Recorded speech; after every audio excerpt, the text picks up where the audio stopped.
All right, my friends, welcome back to Frog Boy X1 Gaming. I'm Andrew, and I want to talk to you guys today about FOMO. FOMO!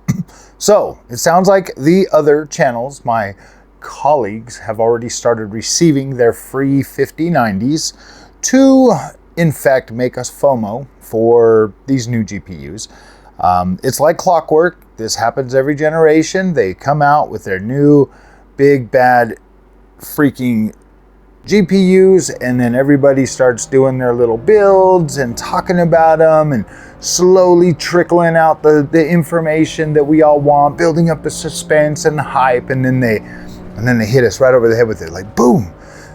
It's crazy, guys. Like I'm not even joking, man. I was scrolling through YouTube, just looking for something, and I see a video.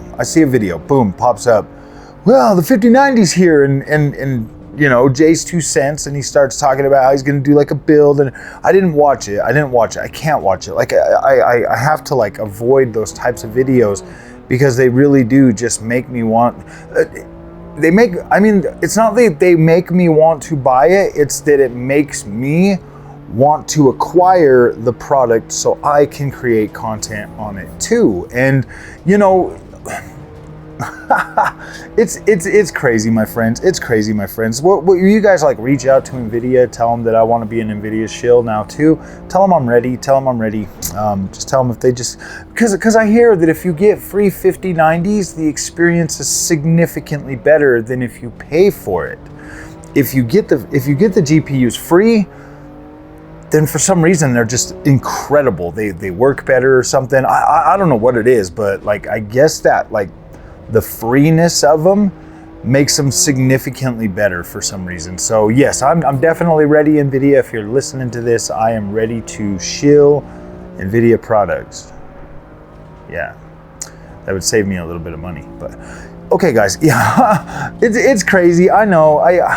I should be stronger than this, but I'm not. I'm weak. I want to build the community, and I want to get the views and the stuff like that. But I was thinking about this. I've been thinking about it all day, especially after playing Assetto Corsa Competizione, or no, Assetto Corsa EVO, and I'm looking at this game, and I'm playing it, and I'm thinking, I'm like, dang, I wonder what this is like on an Nvidia card, you know, because we have like.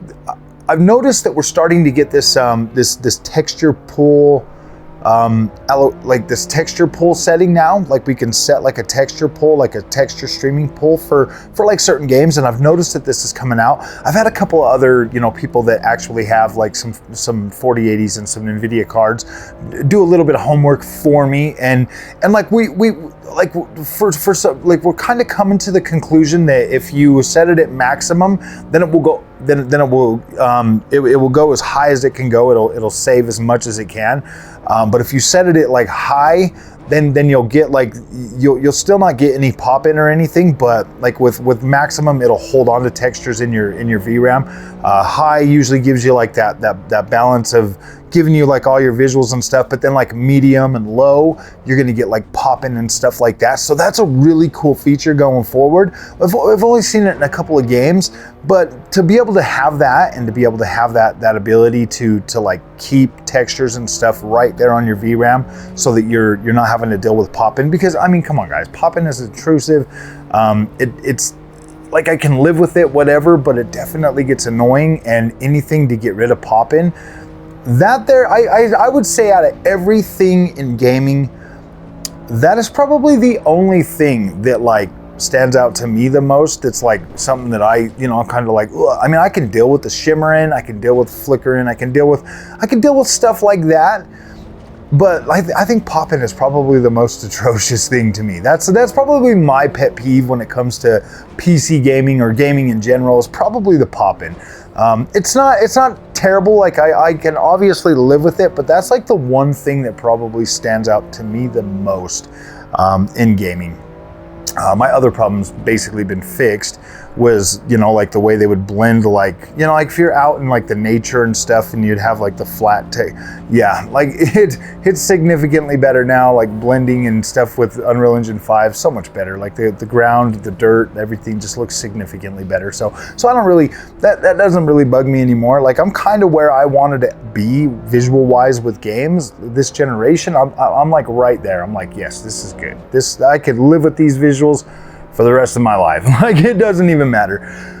But yeah, guys, playing Assetto Corsa, it's kind of got me, it kind of had me thinking today that I was like, dang, dude, am I gonna need a 5090 to be able to do these new texture settings, the texture pull settings and stuff? I was like, dang, man, am I gonna need more VRAM? Because I'm sitting there last night playing this, okay? And I've got 24 gigs of VRAM on my 7900 XTX, like 24 gigs of VRAM. And I'm looking at what's allocated, and allocation is like 21, 22 gigs. And the actual use was about 16 gigabytes or whatever. And this is a 4K native, whatever, like 20 cars on the track, running in the rain, stuff like that. Just really heavy like settings and stuff for this game. And I'm sitting there and I'm looking at that and I'm like, oh my gosh, man. This video in the background, like the AC EVO video that's in the background on this right now, when I was like turning, there's a movement thing that turns the freaking camera, as like your steering wheel turns the camera like you're looking left and right when it's pretty cool. I like that. So, but yeah, guys, I was looking at this game and I'm sitting there thinking to myself, man, do I try to go for the big dog and just call it a day? And honestly, guys, if I did that, I wouldn't be buying any other GPUs at all, period. I would just get the 5090 and keep my 7900 XTX and cross my fingers and hope the FSR comes, because if I'm gonna spend $2,000 on a GPU, that's pretty much the budget that I'd set for buying an Nvidia GPU and buying an AMD GPU was right there. So, you know, plus wanting to do a second build. So yeah, dude, if I buy a 5090, it's over. That's it. That's all I'm doing. That's all I'm getting. And I don't want to do that. I don't want to do that. I don't want to have to do that. So I think we're still on track for a 5080. We're going to try to get that.